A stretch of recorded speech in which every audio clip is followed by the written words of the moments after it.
So you all, most of you are brand new to Lost Tools. That's what Jamie was just gathering, brand new to Lost Tools. Okay. So we're going to walk through the first, well, not the first three canons, the three canons, invention, arrangement, and elocution, for the first essay in the book, which is called the rudimentary essay. It is the rudiments, and it's nothing fancy. It's pretty ugly, really. But it's ugly like in a way that if your skeleton were to walk into the room without your muscles and skin, that would be ugly, but that doesn't make the skeleton a bad thing. Right? It just strips it of its beauty. But a skeleton is a good thing, right? We want our muscles and our organs and our tissue to be supported by our structure. So the rudimentary essay is the skeleton of the persuasive essay. In and of itself, not very attractive. As you move through, you're very, very glad that you have such a strong, firm structure underneath everything that you put on it to make it beautiful and to make it more informative. So it's kind of an analogy for the rudimentary essay, because at the end of all of this work, you will likely not be impressed. Wow, it's a lot of work for that crummy essay. But it's only a crummy essay if your expectations were set at the level of, in 3 hours, we're going to write a masterpiece. No, it's good. We're going to do exactly what we need to do, which is to understand how we get to laying a good, solid foundation so that we can build a beautiful building on it. And our essays aren't built on sand, but they're built on rock. So it's a good, firm rock to build on. So first we're just going to read. We're going to read the story, and then we'll move forward from there. And Seth, you want to read the first page? You read it before. So we've got 1, 2, 3, 4, 5, 6. 6 pages. Do I have 5 other volunteers? So read one of these little video pages. 1, 2, 3. Let's go in this order. 4, and 2 more. 5, 6. Perfect. If you raise your hand, I didn't even read. Those are just the first 6 I saw. So Seth, here, here, and somewhere in here. Yeah, right. Good. And if you'd stand and read, it'd be helpful. It would be helpful. So, yeah, another read.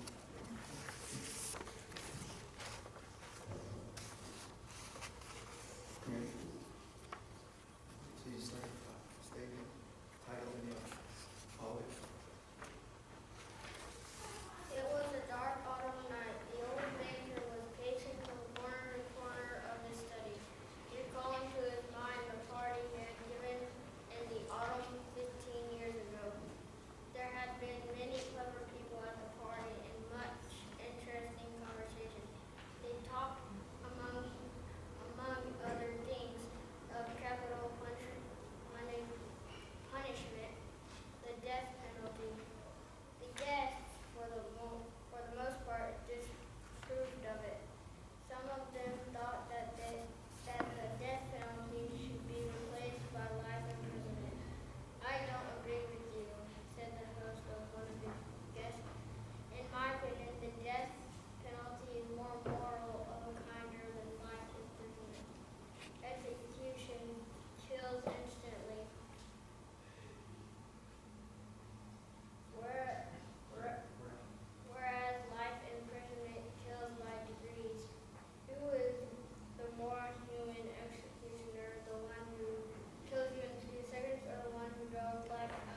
The banker, who at that time had too much money to count, was beside himself with rapture. During supper, he said to the lawyer jokingly, "Come to your senses, young man, before it's too late.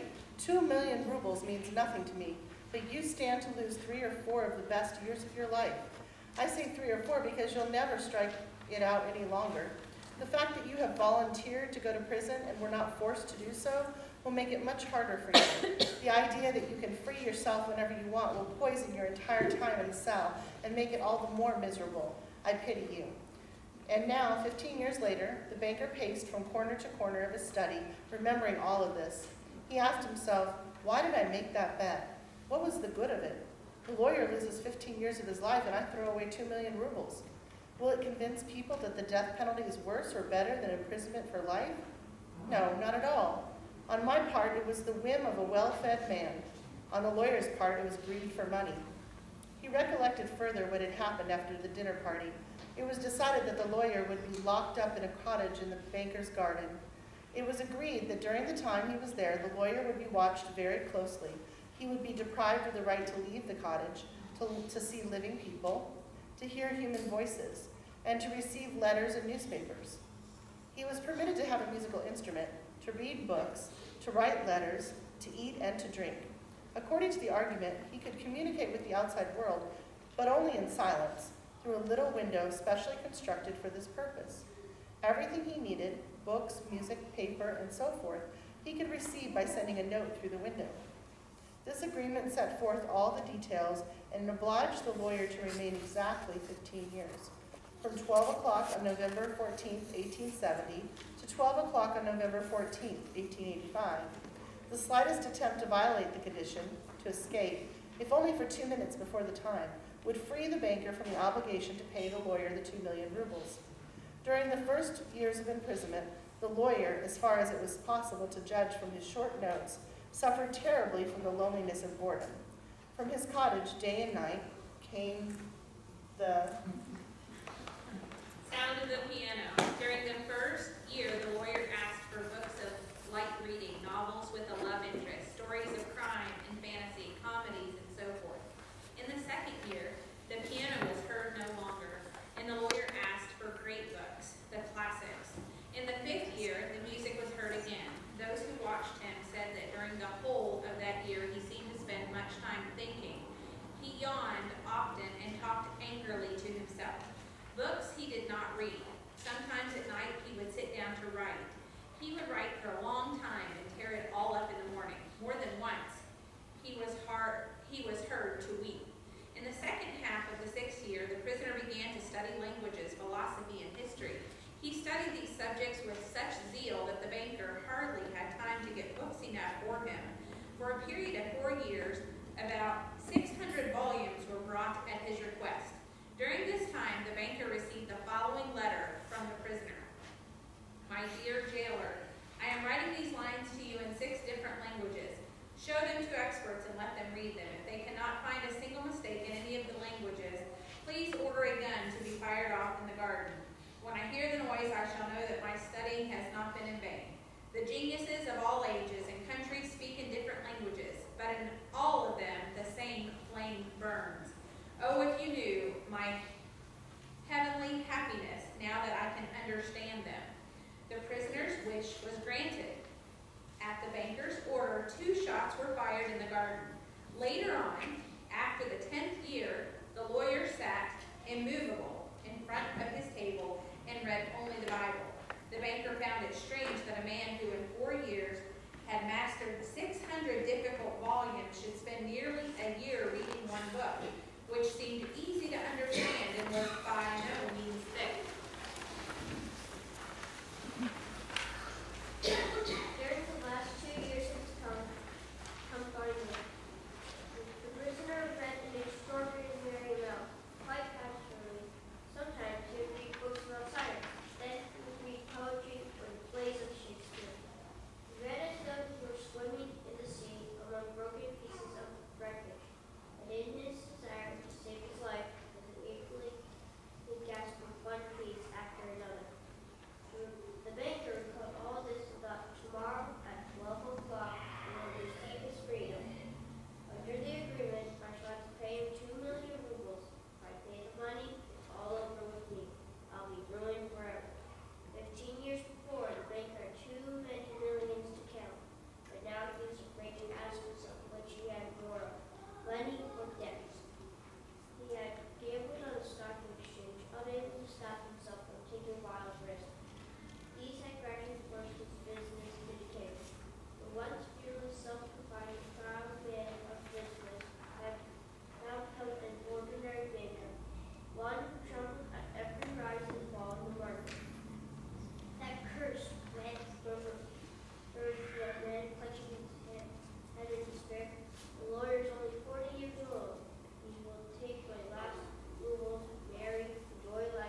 toward the cottage and, trembling with agitation, peeped into the little window.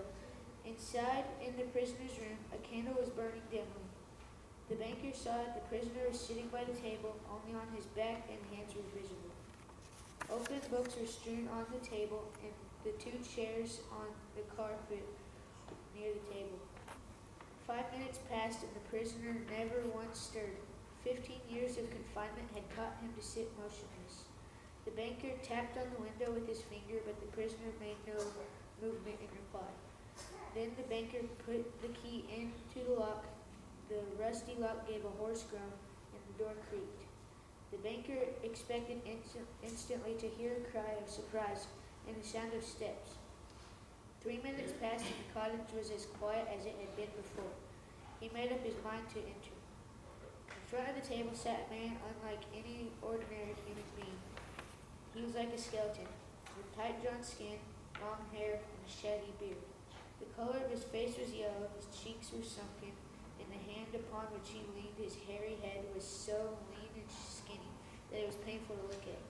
His hair was already silvering with gray, and no one who had glanced at his hollow face would have believed that he was only 40 years old. On the table near his bent head lay a sheet of paper on which something was written in tiny little letters. Poor devil, thought the banker. He's asleep and probably seen millions of rubles in his dreams. I could easily throw this half-dead thing on the bed, smother him in a moment with a pillow, and the most careful examination would reveal no trace of unnatural death. But first let me read what he has written here. The banker took the sheet of paper from the table and read, "Tomorrow at 12 o'clock I shall obtain my freedom and the right to mix with the people again. But before I leave this room and see the sun, I think it necessary to say a few words to you. On my own clear conscience, I declare to you that I despise the thing that you call the blessings of the world. For 15 years I have carefully studied earthly life. True, I saw neither the earth nor its people, but in your books I experienced all. Your books are mine." Climbed to the summits of the highest mountains, and saw from there how the sun rose in the morning, and how in the evening it painted the sky, the ocean and the mountain ridges with pure gold. From the mountain I saw how the lightning glimmer above me, piercing the clouds. I saw green forests, fields, rivers, lakes, cities. In your books I cast myself into bottomless abysses, work miracles, conquer whole countries. Your books gave me wisdom, all human thought, down through the ages, I have taken into my brain. I despise those worldly goods that you worship above all. For you love and cherish riches rather than ideals. You are mad and have gone the wrong way. You take falsehood for truth and ugliness for beauty. I am amazed at you, who have bartered heaven for earth. I do not want to understand you, that I may truly show you how little I think of the money you worship so much. I waive my right to take 2 million rubles, which I once dreamed of as paradise, and which I now hold in contempt. To deprive myself of the right to the rubles, I shall come out from here 5 minutes before the agreed upon time. Thus I shall violate the agreement and give up my right to the money." When he had read these words, the banker put a sheet of paper on the table, kissed the head of the strange man, and began to weep. He went out of the cottage. Never at any time had he felt such contempt for himself as now. Arriving home, he lay down on the bed, but upset and tearful, he had a difficult time falling asleep. The next day, just before noon, the watchman came running to the banker and told him that he had seen the man who lived in the cottage climb through a window and jump down into the garden. The man had then run off and disappeared. The banker at once went with his servants to the cottage and established the fact that the prisoner had left.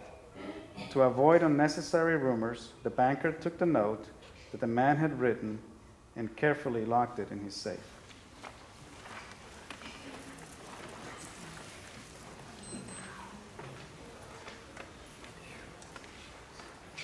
Thank you.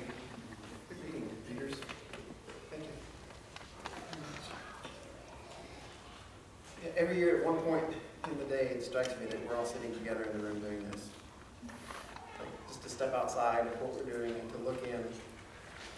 Like 100 of us get together in one place so that we can read a short story and figure out how to write about it, think about it, talk about it better. And it's what a blessing to be here. Thank you so much. Just come together and read Anton Chekhov. What a blessing that is, just to hear it out loud. Like, we now share that experience. We've now read Anton Chekhov together out loud. And you don't go back from anything you do. Like, we've just done that together. It's no small thing. By the weight of that essay, right? 6 pages. Look at what Anton Chekhov does in 6 pages. Do you have favorite sentences? Are you that geeky enough like me? Be like, the banker tapped on the window with his finger, but the prisoner made no movement in reply. Then the banker put the key into the lock. The rusty lock gave a hoarse groan, and the door creaked. Who would think that in 6 pages of text you have enough time to take that much time to describe entering a room? But he doesn't. Right? He does it so gracefully. You feel the whole thing happen. You feel how slowly he enters that room. And he only had 6 pages to do all this in. This is mastery. Anton Chekhov. Yes, I can.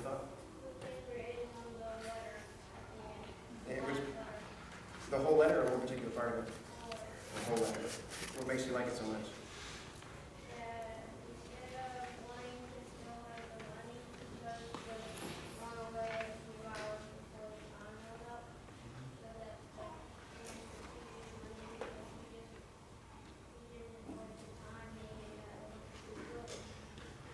So where does this story take place?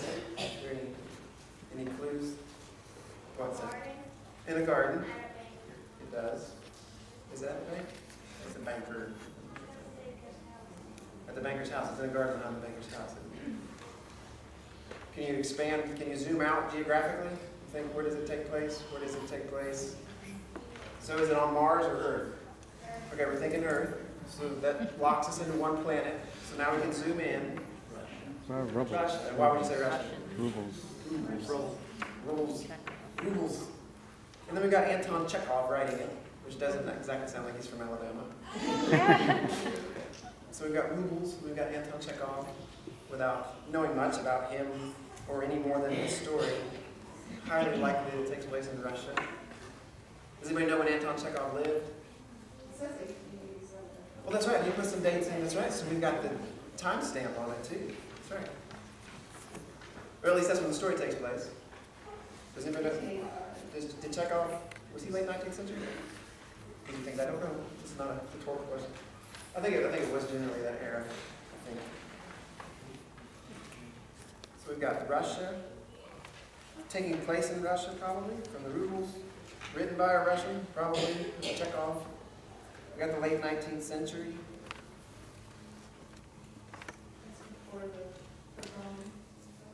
Oh, did you say that again? Oh, you're just thinking Russian history. Oh, Ferrari.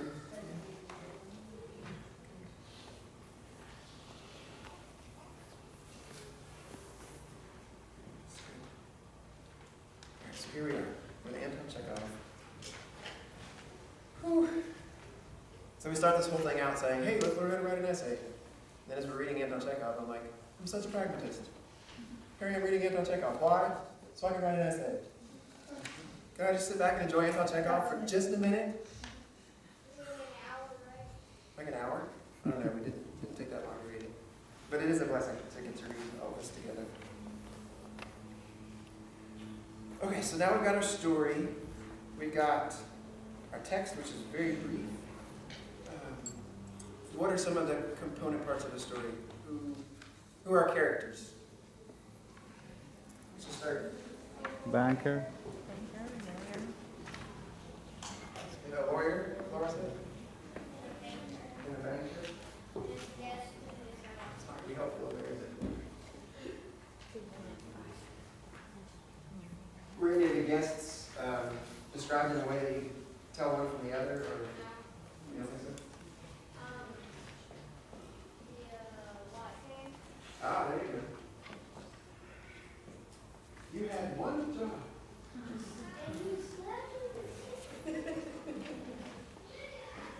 The lawyer, the banker, the watchman. I've got my watchman. That's good. We do have guests. We have one guest to talk.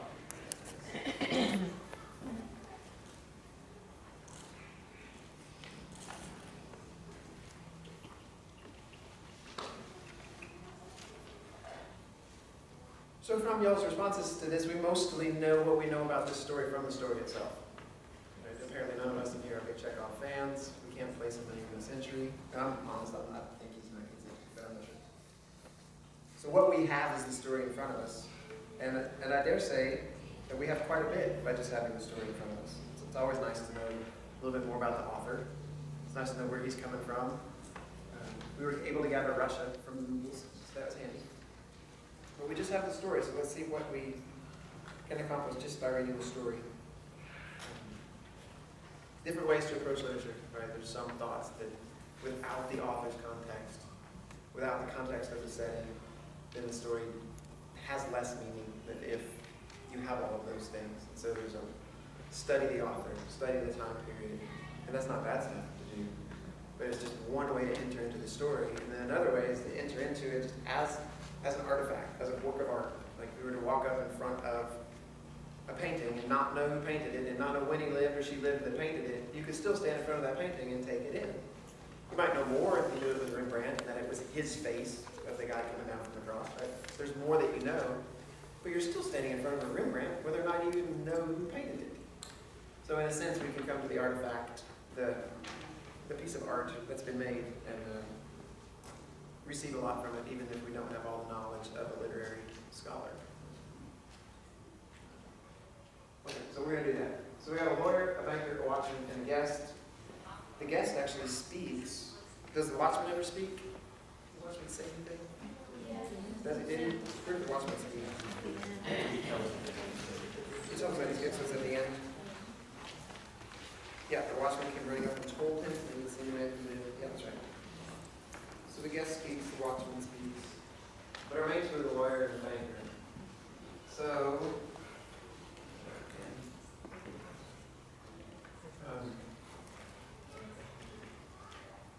we've been talking about the three challenges every writer faces. So you're handed Anton Chekhov's The Bet, and the final task that you have with that is to write an essay on Anton Chekhov's The Bet. Then you have three challenges out in front of you, not to mention all the moral challenges that come from being human. You have three writing challenges. Oh, what am I going to say? How do I arrange my thoughts once I have some?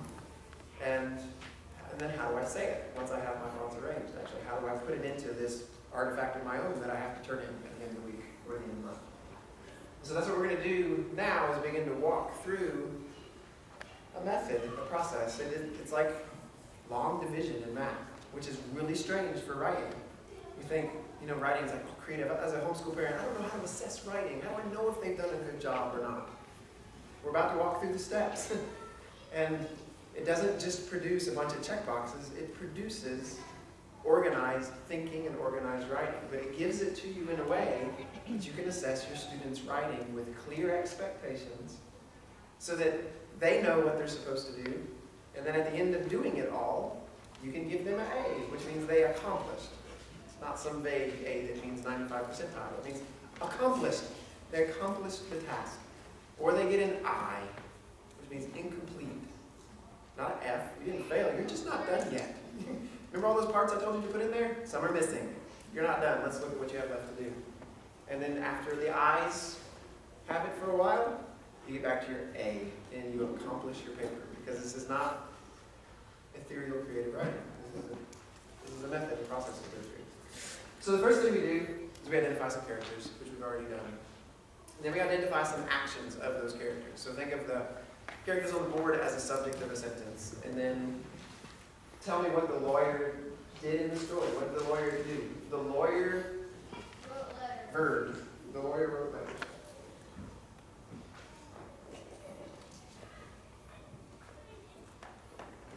All right, what else does the lawyer do? Let's do about three things for each person. We may not get three out of these guys. Let's see what we can do. Made a bet. The lawyer made a bet.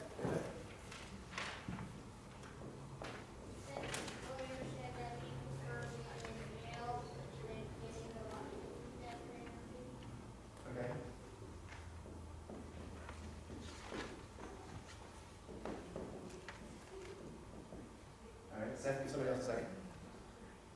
Any, one more thought? Anybody has a thought on it that you can say? Anyone?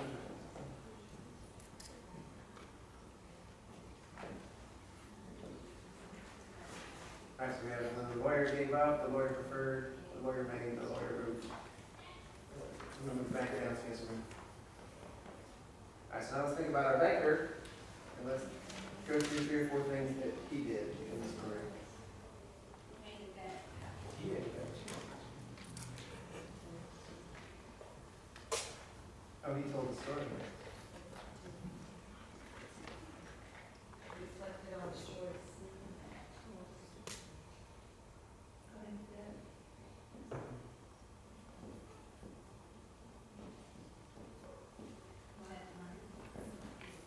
What was that? Premeditated murder. Ooh, he did. Wow, the banker was accurate in the story. Premeditated. Well, the lawyer learned several languages. That's true, yeah.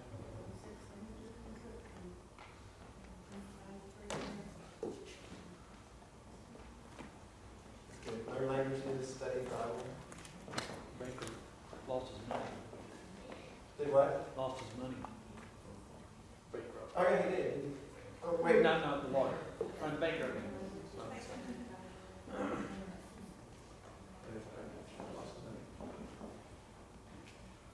The banker locked away the letter. Did what? He locked away the letter. He did, yeah.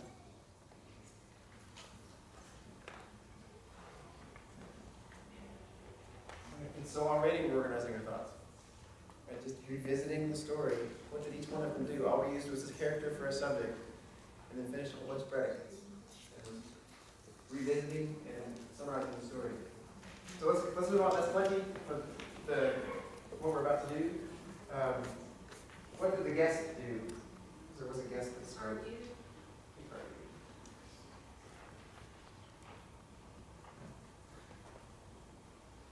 Argued about what?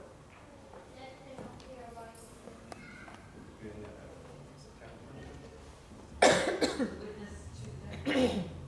Oh, yeah. Could you repeat, please, sir? Yeah. We're unable to hear. You definitely can't read my writing. Yeah, so the guest argued about capital punishment. The guest witnessed the bet.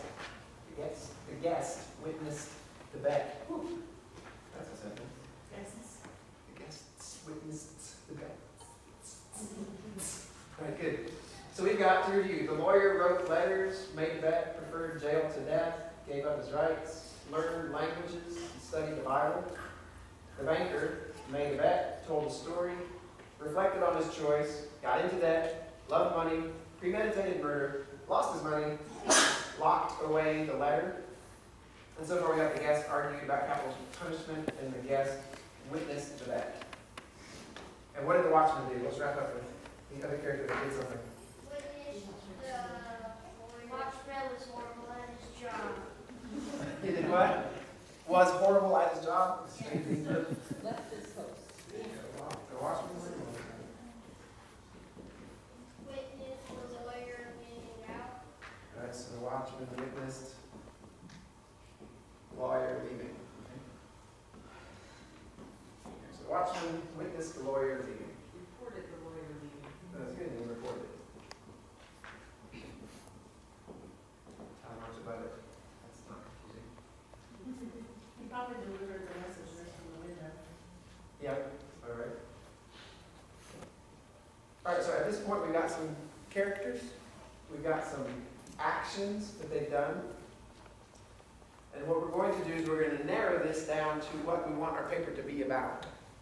So in Lost Tools of Writing, students are not handed a thesis. They're handed a story that they read, and they're handed a method for writing their own thesis. So they're going to write all of their papers in LTW will be written on a thesis that they select. And this is the method for selecting the thesis. Give me a character, give me 3 actions for that character. Give me a character, give me 3 actions for that character. And the way this turns into a thesis is by